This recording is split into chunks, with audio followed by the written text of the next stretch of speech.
अखिलेश यादव के पास इतनी संपत्ति कहां से आई? यही सवाल आज हर किसी की जुबान पर है। गरीब दिन रात मेहनत करता है और पसीना बहाता है, लेकिन फिर भी गरीबी से बाहर नहीं निकल पाते। और नेता वो देखते देखते करोड़ों अरबों के मालिक बन जाते हैं। आखिर ये खेल है क्या? सच क्या है? और जनता क्यों ठगी जाती है? अखिलेश यादव का नाम उत्तर प्रदेश की राजनीति में आज एक बड़ा ब्रांड है। मुलायम सिंह यादव के बेटे होने के नाते उन्हें राजनीति की विरासत मिली। बचपन से ही राजनीतिक माहौल देखा, पर पढ़ाई भी की। विदेश में इंजीनियरिंग पढ़े और फिर अचानक राजनीति में कदम रखा। आम जनता ने उन्हें एक पढ़े लिखे, आधुनिक और सॉफ्ट इमेज वाले नेता के रूप में पहचाना। लेकिन जैसे ही राजनीति में पकड़ मजबूत हुई, संपत्ति का ग्राफ भी आसमान छूने लगा। जनता पूछती है, क्या राजनीति में आकर सच में सिर्फ जनता की सेवा होती है, या फिर सत्ता की कुर्सी दौलत कमाने का सबसे आसान रास्ता है? राजनीति में आने से पहले अखिलेश यादव के पास उतनी बड़ी संपत्ति नहीं थी, लेकिन जैसे जैसे वे सांसद बने, फिर मुख्यमंत्री की कुर्सी तक पहुंचे, संपत्ति का दायरा बढ़ने लगा।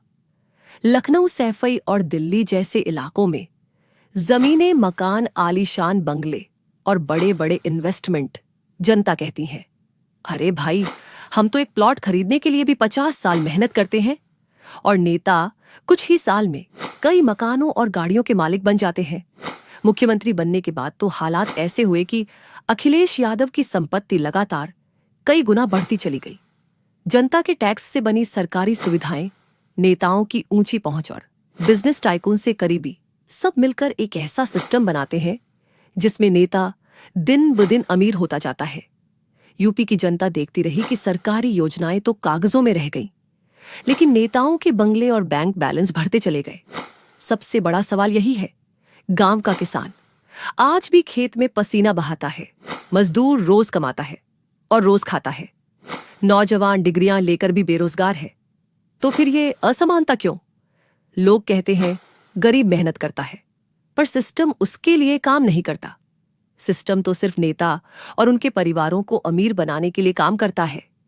गांव में बैठा एक बुजुर्ग कहता है, हमारे बच्चों को नौकरी नहीं मिली, लेकिन नेताओं के बच्चे विदेशों में पढ़ते हैं।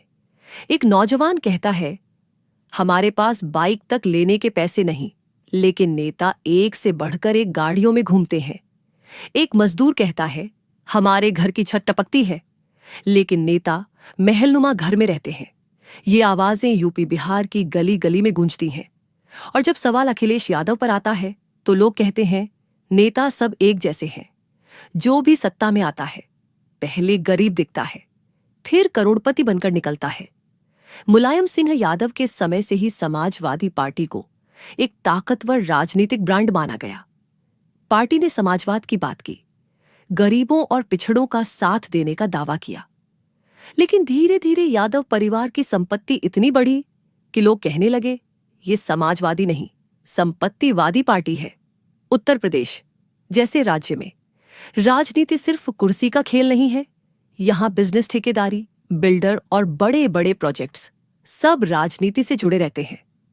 जनता मानती है, कुर्सी मिलते ही नेता बिजनेसमैन बन जाते हैं और उनके दोस्त कारोबारी भी दिन दुगुनी रात चौगुनी तरक्की करने लगते हैं। अगर अखिलेश यादव की संपत्ति का अनुमान लगाया जाए, तो यह सामान्य से कहीं ज्यादा है।